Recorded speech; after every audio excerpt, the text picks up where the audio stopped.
শ্রেয়া, তোর খাবার দিয়ে দিচ্ছি, খেয়ে নে। মামাই বলেছে আমি কৃষ্ণনগরের ভক্ত, আমি চিকেন আর ফিশ খাবো না, ওইটা আমাকে বন্ধ করিয়ে দাও, আমার আর এইসব ভালো বাবু না লাগে খেলে তো না। শরীর খারাপ হয়ে যায়। শোনা মাঝে আমার খেয়ে নে বাবু। না কৃষ্ণনগর খাই না মানে আমিও খাবো। কাছে গিয়ে বস, আমাকে খেতে দে, তুই কৃষ্ণনগরের কাছে বস। পাগল ভাইয়া, পাগল ছেলে। দেখি তো তুই সব কেমন খেতে পারিস, আজকে সব ফিনিশ করবি।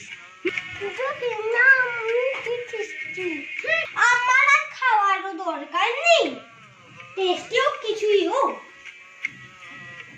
তুই খা একা। তুই দেখি আজকে তুই পুরোটা ফিনিশ কেমন করতে পারিস, ওকে? তুই বাবার না করে ঠাকুরের কাছে বস, তুই বাবার না করে ঠাকুরের কাছে বস। ঠিক আছে, ওকে তুই শান্তিতে চিকেনটা খেতে দে।